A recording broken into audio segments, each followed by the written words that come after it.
Hai guys, thank you udah klik video ini. Jadi aku mau ajak kalian bahas soal Nike Ardilla dan konspirasinya. Karena banyak banget nih kalian yang request untuk aku ngebahas Nike Ardilla ini. Ternyata pas aku cek usia penonton aku mayoritas kebanyakan emang udah dewasa ya. Makanya minta aku ngebahas Nike Ardilla. Tapi untuk kalian mungkin ada yang belum tahu Nike Ardilla ini siapa. Jadi dia itu artis legendaris di Indonesia yang konspirasinya sampai sekarang masih jadi salah satu konspirasi terbesar di Indonesia yang dianggap misterius soal akhir hayatnya tuh di usianya yang masih muda banget. Jadi di sini aku jelasin Nike Ardilla ini siapa, gimana kisah perjalanan karirnya, dan kayak gimana akhir kisahnya yang emang membuat jutaan fansnya di seluruh Indonesia bahkan di luar negeri kaget dengan apa yang terjadi dengan dia. Semoga nanti kisahnya bisa menginspirasi kita semua dan belajar dari kisah dan pengalamannya juga. Oke lah, kayak gimana kisah dan konspirasinya langsung aja kita bahas sedetail mungkin yang aku bisa. Tapi kayak biasa sebelum kita lanjut kita ritual dulu. Jadi siapkan minuman dan cemilan kalian, siapkan juga posisi ternyaman menurut kalian kayak gimana. Jadi kalau udah nyaman, udah santuy. Nah, jadi soal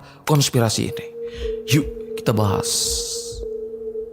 Nike Ardilla lahir di Bandung dengan nama Raden Rara Nike Ratnadila Kusnadi. Itu nama aslinya. Nah, dia tumbuh kembang di rumahnya yang ini nih, yang ada di kota Bandung. Sejak kecil bakat Nike Ardilla ini udah mulai kelihatan. Dia suka nyanyi dan suaranya emang ngebuat keluarga dan lingkungannya kagum karena suaranya yang emang bagus banget, bahkan unik. Karena support positif dan kualitas suaranya juga yang emang bagus banget. Sejak SD, Nike Ardilla ini makin pede lagi nunjukin bakatnya. Yang lagi-lagi dia ini berhasil ngebuat teman-teman sekolahnya bahkan gurunya juga kagum dengan suaranya. Bahkan di usianya yang masih SD, dia udah meraih penghargaan sebagai penyanyi cilik di level nasional karena juara Harapan 1 di acara TVRI dan juga juara di Festival Pop Singer HAPMI sebagai penyanyi cilik yang mewakili provinsinya, yaitu Provinsi Jawa Barat. Karena prestasinya ini sejak usianya yang masih SD, Nike Ardilla ini udah mulai diincar beberapa manajemen musik yang akhirnya dia memilih salah satu manajemen musik yang mana disinilah dia mulai masuk ke industri musik nasional sebagai penyanyi cilik. Sejak ini juga yang awalnya Nike Ardilla ini masih menggunakan nama aslinya untuk nama panggungnya, yaitu Nike Ardilla. Akhirnya di tahun 1980-an sejak dia masuk ke manajemen musik, nama panggungnya pun diganti jadi Nike Astria. Karena Nike Ardilla ini emang mengidolakan penyanyi rock yang udah legendaris di tahun itu yang bernama Nicky Astria. Beberapa tahun kemudian, tepatnya di tahun 1986 saat Nike Ardilla ini yang masih berusia 11 tahun, dia pun akhirnya merilis album pertamanya yang berjudul Lupa Diri. Nah, tapi saat itu album dan lagunya itu masih nggak begitu populer. Tapi 3 tahun kemudian di usianya yang udah 14 tahun, Nike Ardilla ini dikenalin sama satu penyanyi dengan nama besar di Indonesia, yaitu Dedi Dores, yang juga suka dan kagum dengan suaranya Nike Ardilla ini. Dari sinilah dia mulai gabung dengan beberapa proyeknya Dedi Dores. Dari proyek ini pun mereka sampai merilis satu album. Albumnya pun seketika booming. Nama Nike Ardilla pun mulai banyak dikenal di seluruh Indonesia saat itu karena suaranya yang emang bagus banget dan banyak yang suka dengan suaranya. Karena sukses dengan album sebelumnya, Nike Ardilla dan Dedi Dores pun rilis album project mereka berdua lagi untuk kedua kalinya. Yang kali ini albumnya pun meledak bahkan sampai 4 kali lipat dibandingkan yang sebelumnya. Sampai mereka pun kebingungan, ternyata banyak banget yang suka dengan Nike Ardilla ini. Bahkan sejak itu Nike Ardilla ini sampai dianggap sebagai diva rock papan atas yang paling difavoritkan di seluruh Indonesia. Karena namanya yang udah meluap kemana-mana, Nike Ardilla pun mulai dilirik manajemen film. Yang akhirnya dari sini Nike Ardilla ini pun mulai membintangi film pertamanya yang berjudul Si Kabayan yang rilis pada tahun 1989. Berkat Nike Ardilla yang membintangi film itu, rating film itu pun langsung melejit naik secara drastis yang ngebuat film Si Kabayan sampai jadi salah satu film yang difavoritkan di Indonesia saat itu. Karena karirnya yang juga sukses di dunia perfilman, 5 tahun kemudian dia pun mulai dilirik lagi untuk jadi pemeran penting di sinetron yang berjudul Noni yang tayang pada tahun 1994. Dan setelah itu ya, di waktu yang bersamaan banyak sinetron lain juga yang menginginkan dia yang sebagai bintang sinetronnya. Yang akhirnya ya dia pun jadi bintang di beberapa sinetron sekaligus. Bukan cuman itu, dia pun sampai jadi model papan atas, sampai jadi model di beberapa majalah ternama masa itu. Sampai di usianya yang udah 18 tahun dengan prestasinya yang luar biasa banget, dia sampai dikenal juga tuh di luar negeri, terutama di Malaysia dan Brunei Darussalam. Karena lagu dan filmnya yang emang banyak diminatin di sana. Nah, jadi di sana juga ya banyak fansnya dia, bukan cuman di Indonesia. Buntut itu semua, pastinya jadwalnya pun makin padat dan sibuk yang mengharuskan dia setiap hari harus pulang pergi Jakarta Bandung. Karena itu sejak tahun 1994 Nike ini pindah dan ngontrak ke Jakarta, tepatnya di wilayah Fatmawati, Jakarta Selatan. Jadi itulah latar belakang soal gimana pertumbuhan karirnya sampai dia ini itu benar-benar sukses jadi penyanyi, bukan cuma penyanyi ya, tapi jadi artis papan atas yang multi talenta. Tapi itu semua sebelum kejadian naas yang nimpa Nike Ardilla ini, tepatnya di tanggal 19 Maret tahun 1995 yang ngebuat seluruh fansnya berduka, bahkan sampai ngebuat Indonesia gempar. Nah jadi langsung aja nih kita masuk ke kronologinya. 2 hari sebelum kejadian, tepatnya di hari Jumat tanggal 17 Maret tahun 1995, Nike Ardilla ini tuh masih sempat syuting sinetron Trauma Marissa 2 selama 10 jam nonstop di daerah Lenteng Agung dan di Pasar Minggu yang ada di Jakarta Selatan. Setelah syuting yang udah di jam 2 malam, dia pulang ke rumah kontrakannya. Sampai rumah dengan kondisi dia yang udah lelah banget, dia masih sempat nerima tamu karena banyak teman-temannya yang datang main ke rumahnya, termasuk Melly Goeslaw. Karena dulunya mereka ini memang temenan. Nih ada foto mereka berdua tuh. Oke, kita lanjut. Menjelang subuh, temen-temennya pun pada pamit pulang. Jadi di rumah tinggal Nike Ardilla dan satu temennya yang bernama Nona. Karena Nona niatnya emang mau nginep di situ nemenin Nike Ardilla. Tapi malam itu mereka malah nonton film Cinderella sampai jam 6 pagi. Setelah itu Nike Ardilla pun langsung tidur, tapi cuma 2 jam aja. Karena jam 8 paginya Nike Ardilla ini tuh harus bangun lagi karena ada jadwal syuting sinetron Warisan 2 tuh di daerah Bogor. Jadi rencananya dia berangkat ke Bogor menggunakan mobil pribadinya jenis Honda Civic Genio berdua sama manajernya yang bernama Sofiatun. Oh ya, Sofiatun ini cewek ya, bukan cowok. Oke, kita lanjut. Tapi karena keadaan Nike Ardilla yang kurang fit karena cuma tidur 2 jam, jadi dia nggak berani nyetir. Jadi dia minjem dan ngebayar supir tetangganya yang bernama Pak Alim untuk nyetirin mobilnya ke Bogor saat itu juga. Jadi di hari itu yang udah lewat di jam 8 pagi, mereka pun akhirnya berangkat yang disupirin Pak Alim tadi. Jam 10 pagi akhirnya mereka pun nyampe di Bogor. Nah karena udah telat banget, Nike yang terburu-buru langsung minta maaf ke semua rekan kerjanya yang udah nunggu dia di sana. Nah di situ dia pun itu langsung mulai syuting sampai selesai, sampai jam 8 malam. Begitu selesai, mereka pun langsung berangkat lagi ke Bandung, ke rumah orang tuanya Nike Ardilla ini. Yang mana perjalanan mereka ini masih disetirin Pak Alim tadi. Selama di perjalanan, menurut pengakuan si Atun ini ya, kalau Nike Ardilla di mobil itu nggak tidur tuh sepanjang jalan, cuman diem aja karena lemes. Di jam 11 malam, mereka pun akhirnya nyampe di rumah orang tuanya Nike Ardilla ini, yang langsung disambut ibunya yang emang udah nunggu mereka nyampe. Begitu ketemu ibunya, yang anehnya nih ya, Nike Ardilla dengan keadaan tubuhnya yang udah lelah banget, tiba-tiba minta maaf ke ibunya. Dia minta ibunya untuk doain dia supaya sehat-sehat terus. Bahkan sampai minta maaf ke ibunya kalau dia ada salah. Jadi ini semacam pertanda sebuah perpisahan. Tapi awalnya ibunya cuma nganggap mungkin itu karena kondisi tubuhnya yang lelah, ditambah mungkin ada rasa kangen ke ibunya karena memang mereka udah lama gak ketemu gitu loh. Karena Nike yang terlalu sibuk di Jakarta. Tapi dia di rumah ibunya cuma istirahat sebentar aja. Itu pun cuma duduk dan rebahan sekitaran 30 menitan. Karena setelah itu dia dan si Atun yang cuma berdua itu harus hadir lagi di acara ulang tahun majalah yang dia bintangin, yang mana acaranya itu di klub malam yang ada di Bandung yang bernama Studio Is. Karena cuma mereka berdua yang pergi, jadi yang nyetir saat itu Nike Ardilla ini. Sedangkan Pak Alim si supirnya tadi ya, itu istirahat di rumah orang tuanya Nike Ardilla karena besok ya dia tuh harus nyetir ke Bogor ngantar mereka. Jadi malam itu mereka berdua pun berangkat. Tapi pas mau berangkat, teman-teman dari majalah itu nelpon Nike Ardilla nyuruh untuk datang ke Hotel Jayakarya dulu, niatnya untuk berangkat bareng. Jadi mereka pun ke hotel dulu. Setelah itu dengan rombongan 3 mobil barulah mereka berangkat ke Studio Is tempat acaranya. Di sana Nike Ardilla ini masih sempat ketemu sama teman-temannya sesama artis yang emang kebanyakan mereka itu ya minum-minum. Sedangkan Nike Ardilla sama sekali nggak minum. Dia ini cuman pesen jus jeruk aja. Jam 3 pagi acaranya pun selesai. Yang mana ini udah memasuki tanggal 19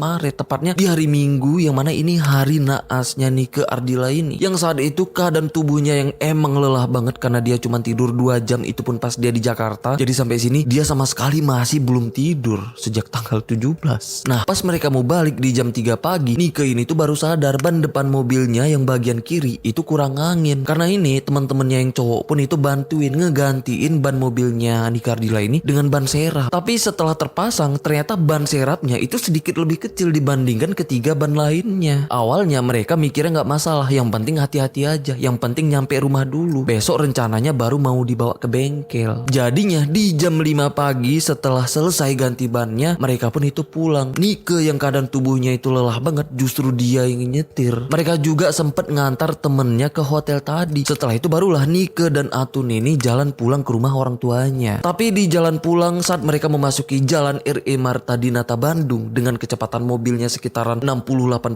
km per jam, mobilnya pun ngalamin kecelakaan tunggal yang cukup parah sampai ngebuat mobilnya hancur, terpental menghantam pohon dan beton pinggir jalan. Jalanan yang sebelumnya sepi langsung mendadak rame. Banyak orang yang langsung berdatangan berusaha nolongin. Nike Ardila dan si Atun pun itu langsung dilarikan ke rumah sakit Hasan Sadikin Bandung. Nyampe di rumah sakit, manajernya ya si Atun ini selamat. Tapi sayangnya Nike Ardila itu nggak selamat, yang ternyata udah meninggoy di tempat kejadian. Saat kabar ini sampai ke keluarganya, semuanya itu benar-benar kaget. Terutama ibunya sampai pingsan loh, saking kagetnya ngelihat anaknya kayak gitu. Yang padahal baru aja semalam Nike Ardila ini minta maaf ke ibunya. Dan berita ini pun jadi heboh banget di seluruh Indonesia. Semua fansnya gak nyangka Nike Ardila tutup usia di usianya yang masih muda banget secara mendadak. Ditambah dia juga yang sedang ada di puncak karirnya, yang ngebuat di hari itu, di hari kejadian, rumah sakitnya pun sampai rame dikerumunin para fansnya yang gak nyangka dengan kejadian yang dialami Nike Ardila ini. Di sisi lain, polisi pun mulai menyelidiki soal kronologi dan penyebab kecelakaannya. Karena saat itu banyak yang menduga Nike Ardila ini tuh ngalamin kecelakaan karena nyetir dalam keadaan mabuk. Dugaan ini muncul ya karena kejadiannya itu setelah Nike Ardila ini pulang dari klub malam yang emang identik dengan minuman. Tapi saat tubuhnya diotopsi, ternyata sama sekali nggak ada kadar alkohol dan obat-obatan apapun. Menurut pengakuan teman-temannya pun, dia hadir di klub malam itu bukan untuk mabuk-mabukan, tapi untuk merayakan ulang tahun majalah yang dia bintangi. Tapi semuanya ngaku kalau Nike malam itu ya cuman pesan jus jeruk aja. Terus setelah Atun pulih dan dianggap udah layak untuk diwawancara, akhirnya polisi pun mulai nanya ke dia kayak gimana kronologi kejadiannya secara detail. Menurut kesaksian si Atun ini ya, manajernya, sebelum terjadi kecelakaan, Nike yang nyetir emang sedang dalam keadaan capek dan keadaan tubuhnya yang gak fit, tapi dia tetap maksa nyetir. Terus karena keadaan jalanan di RE Marta Dinata Bandung yang saat itu masih dominan kosong karena memang masih pagi banget, jadinya Nike ini melajukan mobilnya dengan kecepatan tinggi sekitaran 60-80 km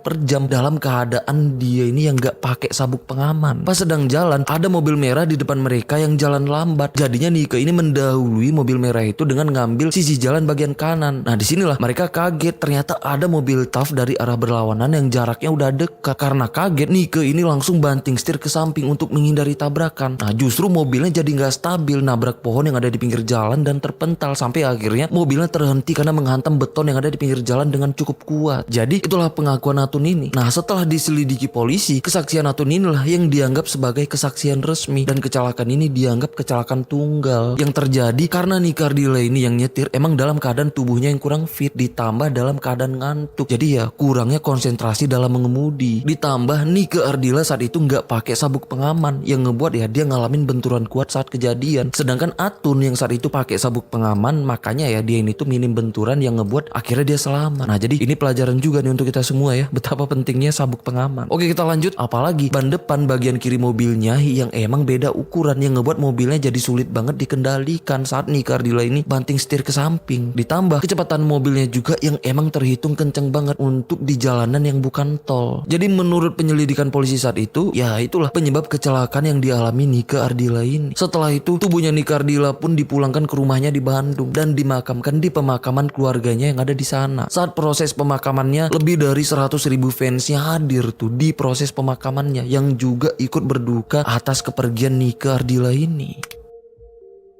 Setelah kejadian tadi, ternyata banyak para fansnya di seluruh Indonesia yang gak percaya dengan hasil penyelidikan polisi tadi. Yang mana banyak para fansnya yang yakin kalau itu bukan hanya kecelakaan, tapi ada yang ngatur itu semua demi menyingkirkan Nike Ardila. Karena emang ada satu masalah besar yang dianggap itulah penyebab dari ini semua. Yang diyakinin para fansnya saat itu, kalau pelakunya yaitu Eno Sigit. Emang siapa bang Eno Sigit? Jadi Eno Sigit ini temennya Nike Ardila di saat mereka masih menjadi penyanyi cilik, yang awalnya karir mereka mereka sama. Tapi setelah dewasa, Nika Ardila ini justru makin populer dengan multi talentanya. Sampai dia sukses juga sebagai pemain film dan pemain sinetron, bukan cuman sebagai penyanyi. Sedangkan Eno Sigit ini saat itu sebaliknya. Namanya pun itu perlahan memudar sampai akhirnya menghilang di entertainment Indonesia saat itu. Terus setelah dewasa, mereka berdua yang awalnya sahabatan, ya hubungannya jadi rumit. Karena ternyata mereka berdua itu suka dengan cowok yang sama, yaitu seorang perwira angkatan udara yang bernama Tommy Nasution. Karena inilah persahabatan mereka jadi rumit dan permusuhan pun dimulai tuh di antara mereka berdua. Terus gimana caranya? Kok bisa Eno Sigit ini ngatur ini semua? Karena Eno ini cucunya Soeharto, yang saat itu Soeharto masih menjabat sebagai presiden Indonesia. Ditambah Eno ini juga berasal dari keluarga cendana, yang mana ini keluarga yang sangat-sangat dihormatin dan juga disegani. Jadi banyak yang percaya dialah yang ngatur ini semua dengan menggunakan kekuasaan kakeknya yang sebagai presiden di masa itu. Karena ada teori yang memperkuat dugaan ini, yaitu dari pengakuan saksi yang ada di sekitar jalanan yang ngelihat secara langsung saat mobilnya Nika Ardila ini ngalamin kecelakaan. Yang mana pengakuan saksi ini katanya ya, sebenarnya itu bukan kecelakaan tunggal, tapi mobil hardtop merah yang jalan lambat dengan sengaja nyerempet mobilnya Nike. Saat Nike ini berusaha mendahului, yang ngebuat mobilnya jadi nggak stabil dan menghantam pohon dan beton di pinggir jalan. Dan saksi itu juga sempet ngelihat supir mobil hardtop merah itu, yang mana supirnya itu berambut cepak dan berbadan tegap kayak tentara. Dan kesaksian orang-orang yang ada di sana semuanya kayak gitu. Apalagi teori ini diperkuat dengan adanya kerusakan parah di sebelah mobilnya Nika Ardila ini, yang katanya ya itu bekas diserempet. Gimana menurut kalian? Padahal dia mendahului. Kalau dia emang mendahului, mobil hardtop merah itu ada di sisi sebelah kiri mobilnya kan. Nah sedangkan kalau kalian lihat di sini, kerusakan mobil di sampingnya itu sebelah kanan. So akal nggak menurut kalian teori konspirasinya? Tapi itulah konspirasi yang dipercaya para fansnya saat itu, yang emang konspirasi dan tuduhannya ini mengarah ke Eno Sigit. Sampai nih ya, Eno ini klarifikasi di sebuah wawancara media yang bilang kalau pelakunya bukan dia. Tapi karena klarifikasinya itu, justru para fansnya makin percaya dengan konspirasi ini. Karena kalau emang itu hanya konspirasi, harusnya Eno ini nggak klarifikasi apapun kan? Iya juga sih. Gimana nih menurut kalian soal konspirasinya? Yang bahkan sampai sekarang ya, masih banyak orang-orang yang percaya dengan konspirasinya ini. Tapi apapun itu, ini cuman konspirasi alias hanya sebatas dugaan. Apalagi ya, konspirasinya ini menurut aku lemah banget karena ya nggak ada bukti valid dari saksi yang ngelihat itu. Bahkan namanya pun nggak ada. Kalau emang dia mengakui ngelihat kayak gitu ya, kenapa nggak sebut namanya ya? Atau mungkin jangan-jangan dia karena takut kali dengan Eno Sigit juga, atau mungkin udah hilang karena dia mengakui itu. Tapi kalau menurut aku yang paling masuk akal nih ya soal kecelakaan yang dialami Nika Ardila ini, ya karena Nika Ardila ini yang nyetir emang dalam keadaan kelelahan banget plus ngantuk sih. Gimana padat jadwalnya dari hari Jumat dia nggak tidur loh, cuman tidur 2 jam di pagi Sabtunya. Sampai terjadinya kecelakaan di hari Minggu dia belum tidur sama sekali. Kalau nggak tidur cuman rebahan aja ya nggak begitu capek ya. Ini udah nggak tidur, jadwalnya pun full banget dari Jakarta, Bogor sampai Bandung. Ditambah nih ya, salah satu ban mobilnya juga yang gak seimbang. Lagian kayaknya kecil banget sih kemungkinannya Soeharto yang saat itu sebagai presiden Indonesia mau ngurusin masalah percintaan cucunya sampai segininya, sampai menaruhkan citranya dan jabatannya di hadapan masyarakat Indonesia. Terus aku juga nemu teori lain yang memperkuat konspirasi tadi, yang katanya ya kematian Nika Ardila ini tuh sempat dirahasiakan selama 3 hari dari keluarganya. Tapi menurut aku ya ini yang paling gak masuk akal gitu. Kenapa? Yang pertama, pernyataan itu atau teorinya itu sama sekali gak ada sumbernya. Yang kedua, di hari pertama kecelakaannya, rumah sakitnya itu sampai dikerumunin warga yang pengen ngelihat Nika Ardila. Almarhumah Nika Ardila meninggal dunia pukul 6:30 waktu Indonesia Barat pagi tadi akibat kecelakaan lalu lintas. Masa iya warga bisa tahu sampai kerumunin rumah sakit tapi keluarganya nggak tahu? Aneh nggak sih menurut kalian? Dan soal kepergian Nika Ardila ini juga sampai jadi cover majalah yang berbasis di Asia. Ya karena popularitasnya Nika Ardila ini bukan cuma di Indonesia. Terus setelah kejadian tadi, mobilnya Nika Ardila yang ngalamin kecelakaan itu ya akhirnya dilelang. Dan pemenang lelangnya itu bernama Lia Natalia yang merupakan fans beratnya Nika Ardila, yang membeli mobil itu seharga 100 juta rupiah. Yang mana di masa itu 100 juta itu angka yang fantastis. Terus setahun kemudian di tahun 1996, rumahnya Nika Ardila yang ada di Bandung itu dijadikan museum museum Nika Ardila yang bertujuan untuk para fansnya mengenang Nika Ardila. Di sana diperlihatkan juga foto Nika Ardila yang autentik, barang-barang kesayangannya dan juga pintu mobilnya setelah kecelakaan itu masih dipamerkan. Bahkan sampai sekarang museumnya itu ternyata masih buka untuk umum, bahkan digratiskan untuk siapapun mau berkunjung. Jadi kalau kalian mau berkunjung ke museumnya, ini nih alamatnya. Oke lah, sampai sini aja pembahasan kita soal Nika Ardila ini. Ya semoga kisahnya ini bisa menginspirasi kita semua dan juga belajar dari pengalaman dan kisahnya juga gitu ya, karena aku yakin ada banyak sih pembelajaran yang bisa kita petik dari kejadian ini. Oke lah, sampai sini aja, sampai ketemu di kasus selanjutnya. Aku Rizky Wadiono, bye bye.